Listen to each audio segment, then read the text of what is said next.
Continuamos nuestro estudio en Isaías. Acompáñenme por favor a Isaías capítulo 9. La semana pasada terminó, ¿verdad?, el capítulo 8 con un anuncio terrible de tinieblas y de juicio.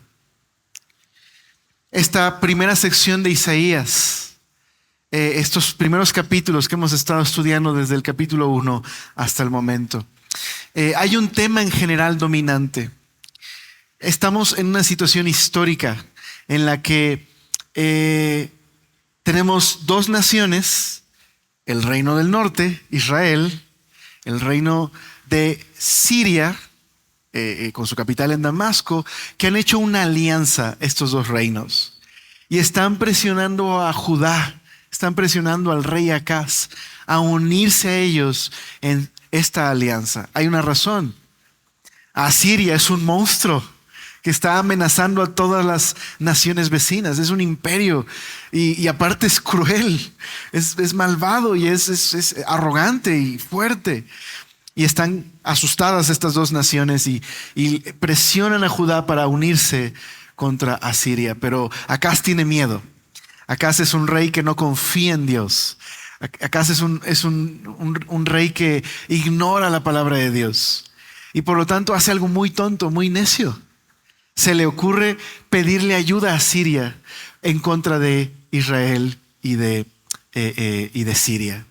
Así que ahí es donde el profeta Isaías en el capítulo 7 le dice a Isaías, le dice a Acaz, el profeta Isaías, pídeme una señal.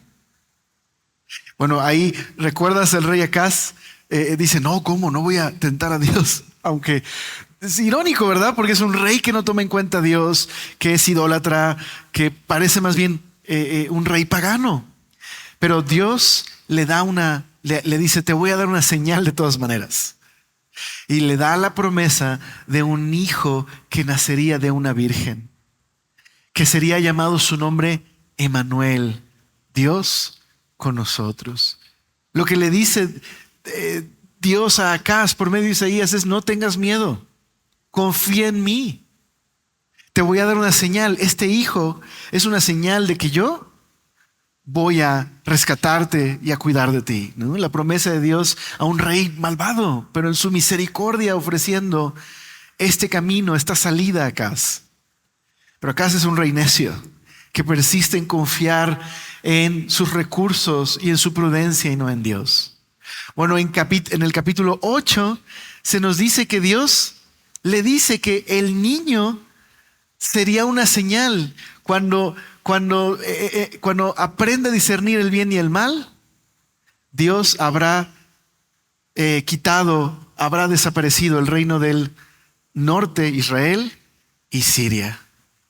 Y en el capítulo 9 tienes el clímax de estas promesas a través de niños que nacen. En el capítulo 9 Dios le dice a Judá que a pesar de las tinieblas y la oscuridad que se avecina, porque Acaz eligió el camino de confiar en su prudencia, confiar en la gloria humana, él ha traído oscuridad a la nación, confusión, porque se rehúse a confiar en la ley y el testimonio, vendrá oscuridad. Pero capítulo 9, Dios no los dejará en oscuridad para siempre. Dios le promete a Judá, a su pueblo, y no solo a Judá, porque esta promesa, veremos, tiene que ver con nosotros también. No siempre habrá oscuridad. Yo voy a traer luz. ¿Cómo lo hará Dios? ¿Cómo traerá luz después de anunciar juicio y tribulación? Dice el capítulo 9, verso 6, porque un hijo nos es dado, un niño nos es nacido. La respuesta de Dios a la rebelión humana, al pecado, al caos, al quebranto, es un bebé. Y eso es lo que veremos hoy en solo 7 versículos. La promesa de Dios de traer salvación y restauración de la manera menos esperada. Un hijo que nos es dado como un regalo. ¿Te parece si oramos y exploramos la porción que nos toca el día de hoy? Acompáñame a orar. Padre Celestial, gracias por este tiempo que nos regalas para estudiar tu palabra. Háblanos, Señor, transfórmanos y permítanos con claridad escuchar tu voz y responder a tu palabra. Que no se quede solo en la superficie, Señor, sino que eche raíces y que produzca fruto en nuestras vidas. Te lo pedimos en el nombre de Jesús, por aquello que solo tú puedes hacer, Señor. Pero hoy, Señor, disponemos nuestro corazón para escucharte. Amén. Vamos a leer Isaías capítulo 9, verso número 1 y 2. En el verso 1 y 2, Dios anuncia su plan. ¿Ok? En el verso 3 al 5, Dios anuncia las implicaciones de su plan de salvación. Y en el verso 6 y 7, Dios anuncia cómo lo llevará a cabo. ¿Ok? Verso 1 y 2, Dios anuncia su plan. Traerá luz y salvación. Verso 3 al 5, Dios anuncia las implicaciones de esta luz y salvación. ¿Qué significa? ¿Qué hará Dios? Y verso 6 al 7 nos enseña cómo lo llevará a cabo. ¿A través de qué instrumento llevará a cabo Dios esta salvación? Entonces, verso 1 y 2. Dice, mas no habrá siempre oscuridad para la que está ahora en angustia, tal como la aflicción que le vino en tiempo que livianamente tocaron la primera vez a la tierra, y nos menciona dos, ¿verdad? De Zabulón y a la tierra de Neftalí. Pues al fin llenará de gloria el camino del mar, de aquel lado del Jordán, en Galilea de los gentiles. El pueblo que andaba en tinieblas vio gran luz. Los que moraban en tierra de sombra de muerte, luz resplandeció sobre ellos. Ok, aquí está el plan de Dios. Después de que en el capítulo 8 termina de una manera tan caótica, ¿verdad? El verso 22 del capítulo 8 dice que habría tribulación en la tierra, tinieblas, oscuridad, angustia. ¿Es que acaso ha sido tan necio? ¿Acaso ha decidido en su torpeza confiar en Asiria sin darse cuenta que Asiria va a oprimirlos? ¿Ok? No solamente es que Asiria va a terminar derrotando al reino del norte y asimilándolos al imperio sirio, y también acabará con Damasco, con Siria, sino que después de eso, Asiria volteará sus ojos a Judá y la pobre Judá quedará amenazada por este imperio gigantesco. ¿Acaso está ciego? No quiere escuchar a Dios y no quiere confiar en Dios, aunque Dios le ha dado señal, le ha hablado por medio de Isaías. Así que Isaías puede ver hacia el futuro y saber que la decisión necia de Acaz va a producir tinieblas y oscuridad. Pero no para siempre. Aunque Dios va a permitir oscuridad, juicio, tribulación, su propósito final es restaurar y salvar. De hecho, esto es algo muy importante que aprendemos en los profetas. Cuando Dios interviene para traer un juicio, tiene el propósito final de traer restauración y salvación. Tristemente, a veces no ocurre esa restauración porque las naciones o las personas rechazan esa obra de Dios en sus vidas. Podrías decir aquí que la palabra tinieblas está describiendo juicio y la palabra luz está describiendo salvación. No es el único pasaje donde se nos describe tinieblas y luz como juicio y salvación. De hecho, el día del Señor en los profetas se describe como un día de tinieblas, de oscuridad. El día del Señor es el día en que Dios interviene para llamar a cuentas a las naciones y traer retribución por su pecado y restablecer la justicia. Pero salvación también se describe como luz. El rey David en el Salmo 27, rodeado por enemigos, clama a Dios y escribe en el Salmo: Jehová, tú eres mi luz y mi salvación. Así que si tinieblas implica no solamente el acto del juicio, sino las consecuencias, ¿verdad? Las implicaciones, que viene dolor y quebranto y tribulación que sigue al juicio. Luz habla de aquello que revierte la condición de tinieblas. ¿verdad? Como cuando algo está oscuro y prendes la luz, no hay más oscuridad, ¿verdad? Se ve con claridad todo. Así la luz de Dios, su salvación, revierte la condición de tinieblas y oscuridad. La luz de Dios sana, restaura, salva. Ahora, es interesante que en esta promesa, en estos primeros dos versos donde se establece el plan de Dios, ¿qué planea hacer Dios? No planea un día traer luz y salvación. Pero menciona algunos territorios en especial. ¿Te diste cuenta? Nos menciona la tierra de Zabulón y de Neftalí. ¿Por qué? ¿Dónde están estas dos ciudades? Bueno, en Zabulón y Neftalí están ubicadas en el reino del norte. Están en la parte norte de Israel. En, como dice ahí, Galilea de los gentiles. Quizás tú has escuchado este término Galilea de los gentiles en el Nuevo Testamento, porque así se conocía a Galilea. La razón es que estaba poblada por gentiles, no por judíos. Había una gran cantidad de gentiles ahí. Hay razones históricas ahí entre el Imperio Romano y etcétera, de por qué esa zona estaba poblada por gentiles. Pero lo que aprendemos es que, de hecho, se le comenzó a llamar así desde la caída del reino del norte. Porque Asiria repobló el reino del norte con habitantes de todas las demás naciones. Esa parte de Israel quedaría ahora bajo el dominio de los gentiles. Eso significa que el norte de Israel fueron los primeros lugares donde llegó la tribulación. Tiglat-Pileser, siempre es muy chistoso, los que damos alguna materia en el instituto como reyes o profetas, siempre la confusión de los alumnos, ¿verdad? El nombre de los reyes y el nombre de los reyes de otras naciones. Bueno, Tiglat-Pileser III fue el rey que tomó la iniciativa para invadir el reino del norte, tal y como Isaías había visto. Y comenzó en el norte del país, ¿ok? Ahí comenzó la invasión. Zabulón y Neftalí fueron las primeras ciudades en experimentar el quebranto, el juicio y la oscuridad cuando Asiria los invadió. Años más adelante, 10 años después, todo el reino del norte desaparecería, porque en el 722, Asiria acabaría por asimilar todo Israel, todo el reino del norte. Pero ahora Dios promete que en el mismo lugar donde por rebelión y por pecado comenzó el juicio y la tribulación, es el mismo lugar donde Dios quiere traer salvación, el lugar donde comenzará la restauración. Entonces, déjame decir algo breve de esto.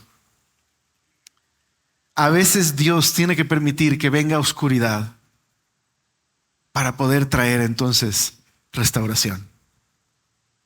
A veces Dios tiene que permitir las consecuencias de nuestras decisiones necias para que entonces podamos experimentar y apreciar su luz que restaura y salva. Y así es. Israel tuvo que experimentar la disciplina que los profetas anunciaron por 200 años, porque no hubo arrepentimiento en su corazón. Pero aunque Dios permitió esta gran tragedia sobre Israel, y pobre Judá, porque es la que sigue, pero el propósito de Dios no era la destrucción de su pueblo. Era un día que la luz viniera a traer restauración. Es el propósito final de Dios. Y eso no solo es para Israel. Eso es también para el mundo que Dios ha creado. La rebelión y el pecado no tienen la última palabra en este mundo. Y aunque muchas veces Dios permite situaciones difíciles por las decisiones torpes y necias de los seres humanos, el plan de Dios, el final, lo que Dios planea es traer salvación. Ok, entonces, verso 1 y 2, vimos que Dios planea traer luz, ¿verdad? ¿Dónde la va a traer? Comenzando por el mismo lugar donde el imperio asirio trajo tribulación, ¿verdad? Como consecuencia del juicio, en Zabulón y en Neftalí. Y esta luz se describe como un pueblo que andaba en sombra de muerte, pero van a experimentar la luz resplandeciendo sobre ellos. Entonces, ¿cuál ¿cuáles son las consecuencias de esta salvación? ¿Cómo se nos describe la restauración de un pueblo que estaba en sombra de muerte? Bueno, verso 3 al 5, ¿te acuerdas? Ahí se nos describe. Mira el verso 3. Multiplicaste la gente y aumentaste la alegría. Se alegrarán delante de ti como se alegra en la siega, como se gozan cuando reparten despojos. El verso 4, el verso 3 describe a un Dios que después de que este pueblo quedó reducido, ¿verdad? Y no solamente en número, sino su prosperidad, su gozo, todo lo que ellos valoraban, lo perdieron por causa del pecado. Pero ahora Dios dice que los va a multiplicar y que van a tener abundancia de gozo. Y nos regala dos metáforas, ¿verdad? Para describir esta abundancia de gozo. La primera es como el que llega al final de la cosecha y recoge esa cosecha. Bueno, nosotros no somos gente de campo. Bueno, quizás algunos de ustedes por su familia crecieron en el campo, migraron a la ciudad. Muchos de nosotros no tenemos idea de lo que representa para un pueblo que vive de la agricultura el día de la cosecha. Pero es un día de fiesta, porque su economía, sus vidas dependen de que esa cosecha llegue a buen término. Es una tragedia cuando hay una plaga, cuando tienen que quemar la cosecha, cuando la pierden. Es una tragedia. Entonces, esta descripción es perfecta porque recuerden que en el contexto de Israel, este pueblo sabe lo que es la vida agrícola. ¿Okay? Para las personas que viven en el campo, el día de la cosecha es un día de fiesta, es un día de banquete, es un día de gritar y cantar y hacer música. ¿Por qué? Porque tienen lo que necesitan y ha venido la alegría a su corazón por la cosecha. Bueno, Dios describe que habrá tal restauración para su pueblo que serán como aquellos que han llegado a la cosecha, la abundancia de la cosecha. Bueno, hay una segunda imagen que dice aquí el verso 3. También van a ser como los guerreros que terminando con una gran victoria llevan a casa los despojos, llevan a casa el botín tras una gran victoria. Es interesante, porque es un pueblo que por lo menos en este momento, Judá está muerta de miedo, ¿verdad? Pero también necia y terca. Es un pedacito de tierra frente al monstruo de Asiria y frente al monstruo que representaba, pequeños monstruos, pero monstruos, el reino del norte y Siria. Y aún así, sabiendo sus limitaciones, acá sigue confiando en su propia prudencia. Pero ahora se nos describe una restauración, como una prosperidad que llena de alegría el corazón. Ahora, ¿qué es la fuente de su alegría? Dios. Dios es la fuente de su alegría. Y mira el verso número 4 y 5, cómo describe a un Dios. ¿Por qué es la causa de la alegría? Porque este Dios es un Dios que rescata y libera. Dice el verso 4. Porque tú quebraste su pesado yugo y la vara de su hombro y el cetro de su opresor, como en el día de Madián. Porque todo calzado que lleva el guerrero en el tumulto de la batalla y todo manto revolcado en sangre serán quemados, pasto del fuego. Quizás a nosotros a veces nos cuesta trabajo ponernos en los zapatos de muchos de estos mensajes para el pueblo. Pero imagínate lo que representa vivir bajo el yugo de una nación sanguinaria y opresora como era Asiria. Los asirios eran terribles. Su política de conquista era aterrorizar a los pueblos que había alrededor. Eran sanguinarios. Despellejaban a la gente y las dejaban sus cuerpos afuera de la ciudad para atormentar a los que quedaban y para advertirles a aquellos que se opusieran a su ejército. Terribles. Sacaban a la gente desnuda a la calle y se las llevaban hacia otros reinos con ganchos en la boca como si fueran animales. Asiria era terrible. Y el gozo, la fuente de gozo se describe aquí como un Dios que es más grande que Asiria. y que rompe el yugo de opresión que los asirios estaban trayendo sobre sus víctimas. Dice la NTV acerca de este pasaje, como lo explicamos hace un momento, se van a alegrar como quien se goza al final de una cosecha. Pero también se describe como una nación que se siente como un animal agobiado por el yugo pesado, literalmente como un buey que lo aguijonean y lo torturan. Pero Dios es su fuente de alegría, porque Dios derrotará a todos sus enemigos. Ahora, y menciona una batalla interesante aquí. Menciona la batalla contra Madián. En el libro de Jueces, en la historia de Jueces, los madianitas oprimieron a las tribus de Israel. Todavía no eran una monarquía, seguían viviendo como tribus. Y aparece el personaje de Gedeón en Jueces 7. Los madianitas son muy fuertes y oprimen al pueblo. Esto ha sido a causa del pueblo y su pecado. Dios ha permitido que los invadan los madianitas y los opriman. Pero Gedeón es llamado por Dios para liberar al pueblo. El problema es que Gedeón es un poco cobarde. Aún así, Dios le afirma y lo llama en medio de sus dificultades, de su falta de fe. Le llama a servir y a ser un instrumento de liberación. Pero Dios trata con su corazón. Así que del ejército que había juntado, Dios se lo reduce a 300 nada más. Y con 300 hombres y poca fuerza derrotaron a los madianitas. Y Dios les dio una gran victoria. Entonces Isaías está tomando esta historia y está describiendo la alegría de aquellos que, aunque son menos y oprimidos, serán rescatados por un Dios que es más grande que aquellos que los oprimen. Eso es lo que está diciendo aquí. Y de hecho, no solamente Dios va a romper el yugo que los esclaviza. La victoria de Dios es la victoria que pone una paz definitiva. Por eso el verso 5 describe que cuando Dios les dé la victoria sobre sus enemigos, van a empezar a quemar las armas y quemar las botas, dice ahí. Todo su armamento será quemado. No será necesario, no habrá necesidad de defenderse de ningún enemigo, porque la paz que Dios establecerá será definitiva. Vivimos en un mundo donde regularmente está un ciclo constante de violencia, ¿verdad? Hay quienes son agandallados por otros y cuando logran librarse de sus opresores, ellos mismos se convierten en los próximos opresores. Y así, un ciclo de violencia. Bueno, Dios va a romper con ese ciclo porque no solo establece una victoria, sino una victoria definitiva que trae paz. Isaías ha descrito en otras ocasiones y lo va a hacer más adelante.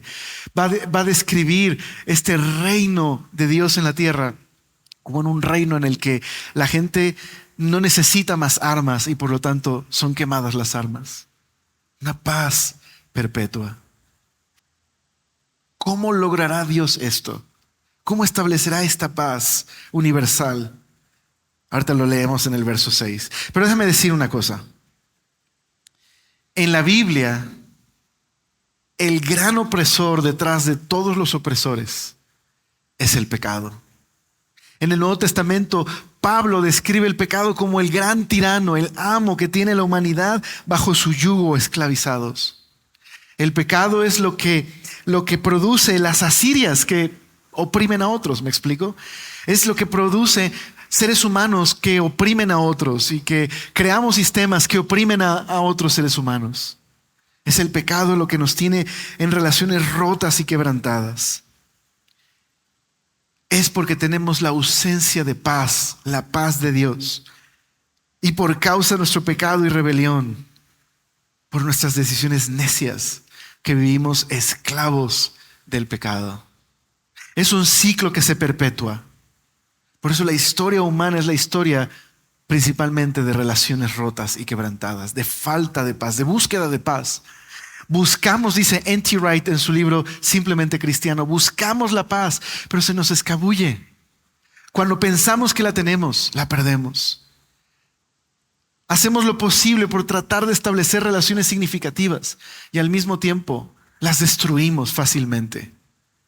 Y al final, la muerte, el gran destructor de las relaciones.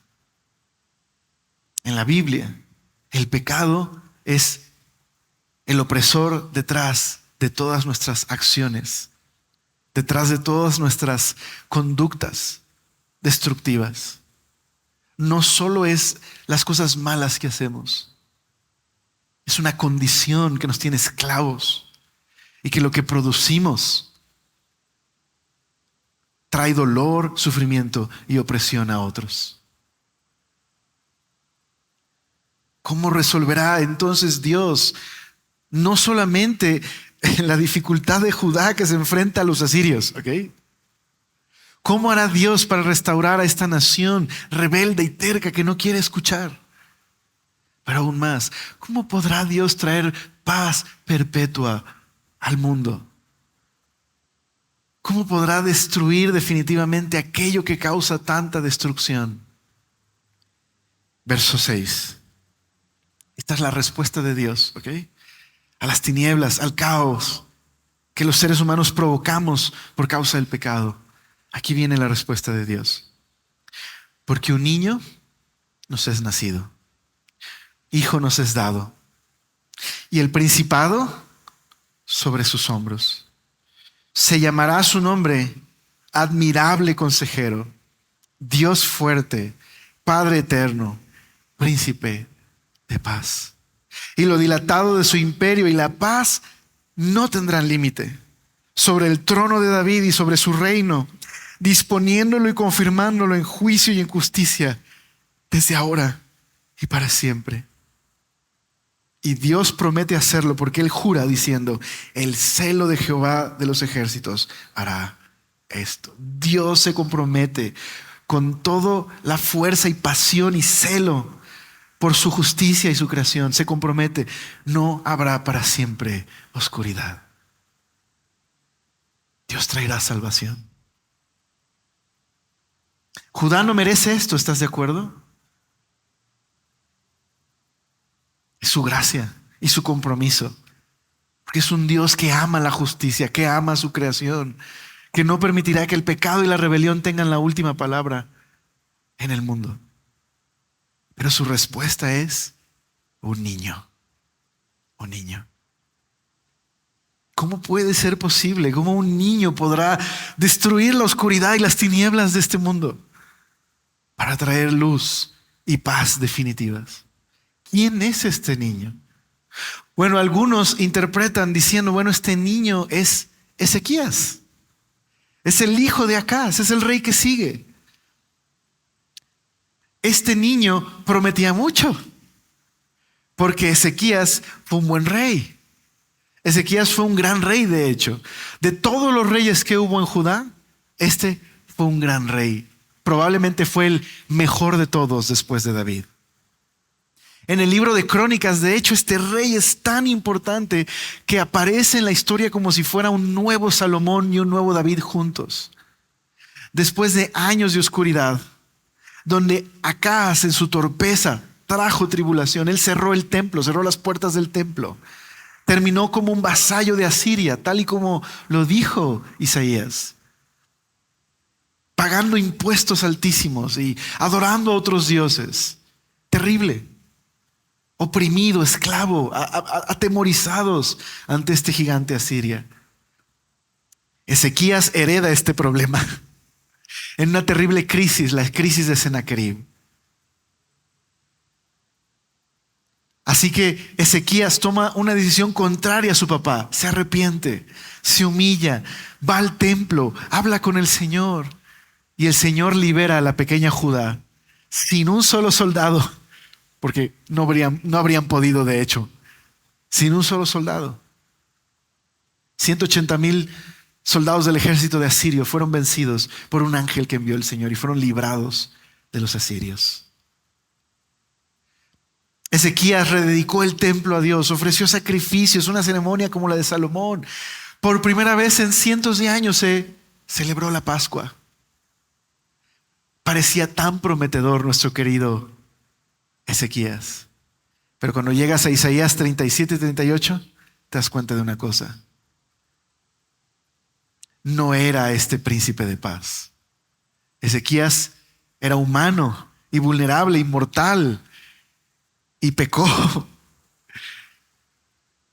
Y de hecho, Isaías le dijo al final de su reinado, casi al final de su reinado, que Babilonia vendría para traer un juicio sobre Judá. Y ya era inevitable, no había vuelta atrás. Aunque fue un buen rey, no era el príncipe de paz, no trajo la luz. Podrías decir que quizás Ezequías era un cumplimiento parcial de esta promesa. No sé si te diste cuenta, pero en este capítulo, en los versos que hemos leído, todos los verbos están en presentes. Isaías describe esta restauración como si estuviera sucediendo ya. El problema es que en realidad está describiendo el futuro. ¿Por qué hace esto Isaías? Bueno, este se le conoce como el presente profético. Cuando los profetas hablan del presente a la luz del futuro. Como el pastor Iber lo explicó, piensa en dos montañas, que si fuéramos en carretera y las viéramos a cierta distancia, quizás nos parecerían que esas dos montañas están muy cercanas. Pero ya estando cerca de alguna de ellas físicamente, veríamos que están muy distantes. Es perspectiva. Y los profetas hablaban así, hablaban de pronto del presente y del futuro. Esto es lo que se conoce en teología como escatología. ¿Qué son las promesas escatológicas? Promesas futuras de salvación. Bueno, es un término muy complicado, pero los cristianos vivimos escatológicamente. Dices, a mí no me digas así, yo no hago eso. Okay. ¿Qué significa vivir de esa manera? Los cristianos vivimos el presente a la luz del futuro. Eso es lo que significa. Interpretamos el presente, vivimos el presente y actuamos en el presente a la luz de las cosas que Dios ha prometido que hará. Déjame ponerlo más sencillo. Como ya sabemos cómo acaba la película y quién triunfa al final, eso nos motiva el día de hoy, aunque veamos circunstancias difíciles a nuestro alrededor y aunque las cosas no estén bien, aunque haya tinieblas y oscuridad, sabemos que el amanecer viene, que el Señor tiene la última palabra. Eso es lo que significa vivir en el presente a la luz del futuro. Y eso determina nuestra obediencia, nuestra confianza y nuestra esperanza gloriosa en Dios. Pero entonces, ¿quién es este bebé si no es Ezequías? Les decía, quizás es un cumplimiento parcial. En algún momento Dios libró a Judá a través del reinado de Ezequías, pero él no era la luz. Tan no era la luz que Judá terminó exiliada en pocos años más. ¿A quién se refiere? Este bebé es Jesús, es Emmanuel, es Dios con nosotros, es el Mesías. Ese es el verdadero príncipe de paz, ese es el verdadero rey que dice aquí Isaías, que Dios ha puesto la responsabilidad sobre sus hombros. Y es el rey perfecto para llevar a cabo este plan. Porque Él es el consejero admirable. No es como Acaz, que se apoya en su propio consejo y trajo oscuridad. Este rey no solo será sabio porque obedece el consejo de Dios. Él es el admirable consejero. Él es la fuente verdadera de sabiduría y consejo. Y no solamente tiene el consejo, tiene el poder para llevarlo a cabo. Tiene el poder y el consejo para gobernar porque este es Dios fuerte. No solo tiene la fuerza de Dios, es Dios fuerte. Tiene el poder, la sabiduría y el honor para traer un reino de paz. Porque también es un Padre eterno. Y esto puede significar dos cosas, hablando de Jesús. Puede significar el hecho de que a través de Jesús conocemos a Dios el Padre. O simplemente puede significar que Jesús es aquel que establece el reino eterno del Padre. Indistinto de esto, Él será llamado Padre eterno. Tiene el gobierno sobre sus hombros porque Dios le ha dado esta tarea. Y tiene el consejo para llevarlo a cabo. Tiene el poder para implementarlo. Tiene la capacidad de establecer un reino de paz eterno porque Él mismo es el Padre eterno. Y por eso es un príncipe de paz. ¿Qué significa paz en este contexto? Es la palabra shalom en hebreo. Para nosotros, la paz es a veces la ausencia de conflicto. Pensamos eso es paz cuando no hay conflicto. Pero en el Antiguo Testamento, el concepto de shalom es mucho más profundo y rico que simplemente que no hay conflicto. Shalom significa algo que no le hace falta nada, que está complejo, que no está dividido.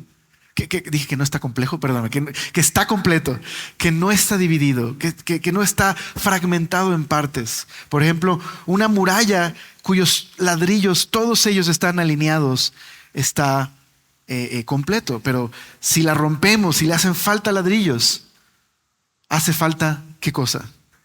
Restaurar esa pared. Por eso shalom no solo significa completo, también es un verbo que significa restaurar. Como cuando dos naciones tienen paz o dos personas se reconcilian. Eso es el concepto de paz en la Biblia. Y Jesús es un príncipe de paz. En el Nuevo Testamento, acompáñame un momento a Mateo capítulo 4.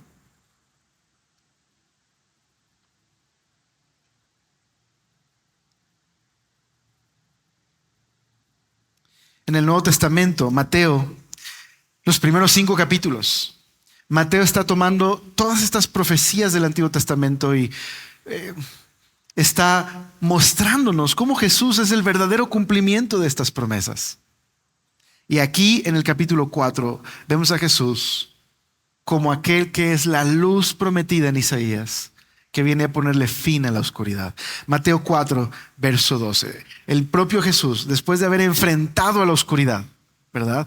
A ser tentado en el desierto, en aquel lugar donde Adán y Eva fallaron y todos nosotros también, ¿verdad? En aquel lugar donde definimos el bien y el mal a nuestra manera y tratamos de ser Dios e ignoramos su camino, como Acaz está cediendo, ¿verdad?, a su pecado y su consejo.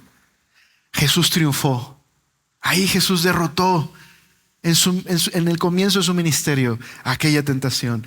Y cuando comienza su ministerio, dice el verso 12, cuando Jesús oyó que Juan estaba preso, volvió a Galilea. Y dejando a Nazaret, vino y habitó en Capernaum, ciudad marítima, en la región de Zabulón y de Neftalí. ¿Por qué? Para que se cumpliese lo dicho por el profeta Isaías cuando dijo: tierra de Zabulón, tierra de Neftalí, camino del mar, al otro lado del Jordán. Galilea de los gentiles. El pueblo asentado en tinieblas vio gran luz. Y los asentados en región de sombra de muerte, luz les resplandeció. Ahí está Jesús. Él viene a traer luz y a vencer la oscuridad. ¿Cómo lo hace? Bueno, tomó las armas, formó un ejército y empezó a sacar a patadas a los romanos y a todos sus enemigos para establecer un reino en Jerusalén. No hizo eso.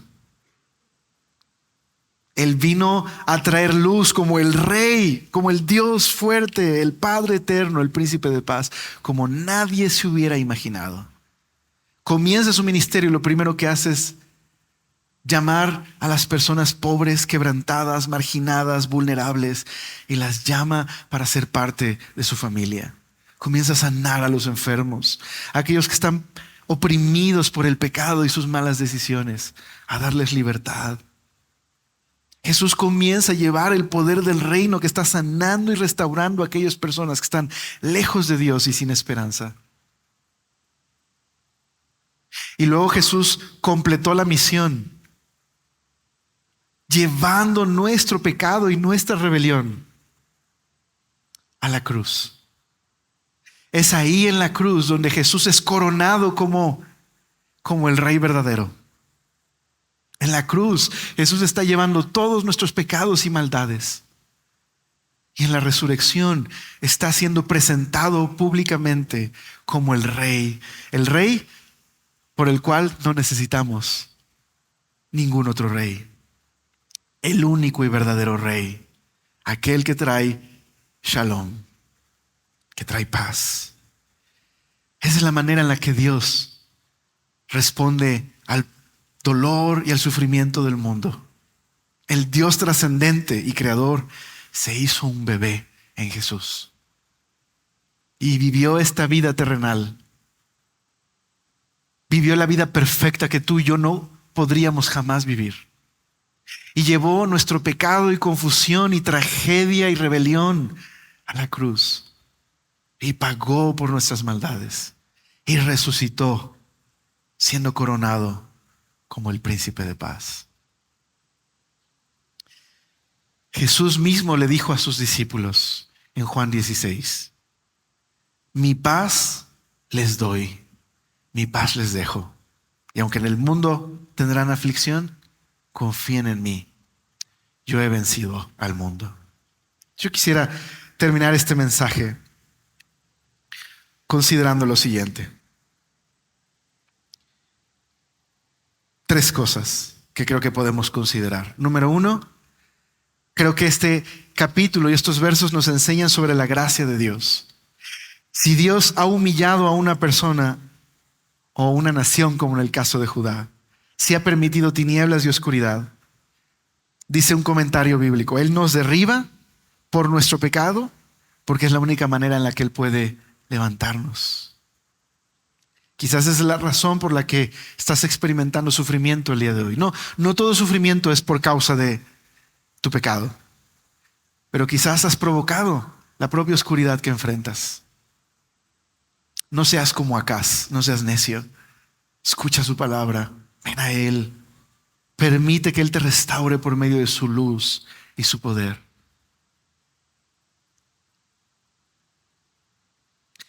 Creo que este pasaje nos enseña una segunda cosa acerca del gran plan de Dios. Dios planea traer salvación a toda su creación.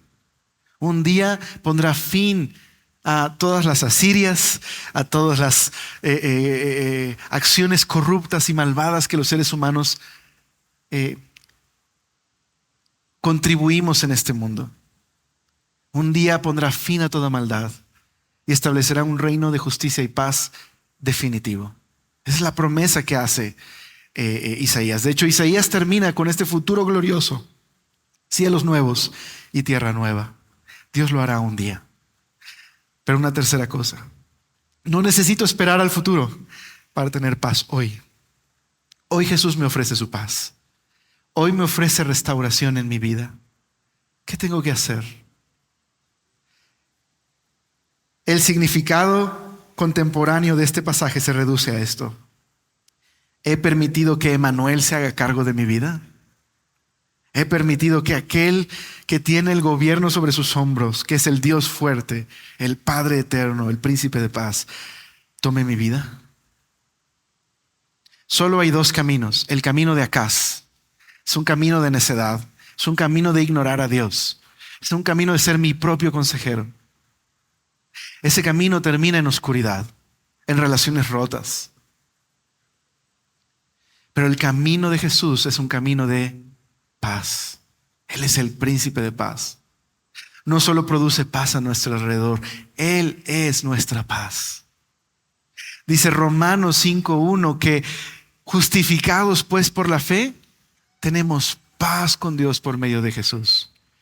¿Quieres tener paz? Primero necesitas reconciliarte con tu Creador, si no lo has hecho. Ese es el primer paso. El pecado no son reglas que rompemos solamente, el pecado son relaciones rotas. La primera es la relación rota con Dios, que produce maldad y relaciones rotas entre nosotros, sufrimiento, caos. Dios puede revertir eso en nuestras vidas. Dios puede, cuando nos reconciliamos con Él, el príncipe de paz, no solo nos gobierna, sino vive en nosotros. Y comienza a producir el fruto de paz en nuestras vidas, el fruto de la presencia del príncipe de paz. Y comienza a restaurar todas aquellas cosas que el pecado y nuestra necedad han roto. Quizás no todas ellas se restauran en esta vida, pero un día tendremos toda esa plenitud de paz en su presencia. Pero hoy puedes tener la paz. El pecado destruye todo a nuestro paso. Es terrible el pecado, familia, es terrible. Vivimos en un mundo de relaciones rotas. Es terrible. Terrible lo que produce el pecado. Cuando en una consejería nos toca hablar con alguna familia que está atravesando separación, es terrible. Es terrible. El pecado es tan destructivo. Y a veces somos tan ciegos a las maneras tan autodestructivas en las que vivimos. Pero Él quiere restaurarte. Él quiere traerte paz. Él quiere que veas su luz y que experimentes esta restauración en tu vida. Pero necesitas que Emmanuel, que Jesús gobierne. Necesitas dejarle el gobierno, el consejo a quien realmente es la única fuente verdadera de sabiduría. Necesitas rendirle tu vida. Necesitas reconocer tu pecado. Eso puede significar, número uno, que no tienes hoy una relación con Dios. La puedes tener porque Él quiere tener una relación contigo. Él por eso se hizo hombre, para que hoy escucharas este mensaje y pudieras reconciliarte con tu Creador. O número dos, como cristiano quizás estás viviendo consecuencias de decisiones necias que has tomado, o viviendo las consecuencias necias que otros han tomado en tu vida. Él quiere traer paz. Él quiere traer restauración, pero necesitas oír su consejo. Necesitas dejar que Emmanuel gobierne. Y Él es el más interesado. Es su celo y su pasión la que va a traer restauración a nuestras vidas. Para que entonces nos convirtamos en canales de paz. ¿Ok? Para que Shalom gobierne en tu casa. Bueno, ya Shalom gobierna en mi casa porque mi esposa se llama Shalom. Entonces ya tengo una Shalom que gobierna. Yo tengo doble Shalom en casa.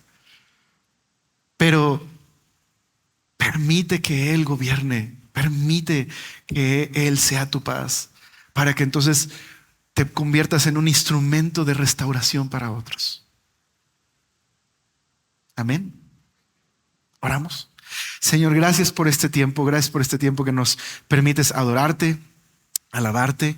Te pedimos, Señor, que lo que hemos escuchado pueda dar fruto, Señor, al responder a tu palabra. Señor, te pido que aquellos que no tienen una relación contigo hoy puedan reconciliarse contigo, hoy puedan empezar a ser restaurados, Señor. Y aquellos que están viviendo en confusión y oscuridad porque han sido necios, Señor, te pido que hoy puedan reconocer a Emmanuel, hoy puedan venir y rendirse ante tu consejo y tú puedas traer restauración a sus vidas. Te lo pido, Señor. Amén.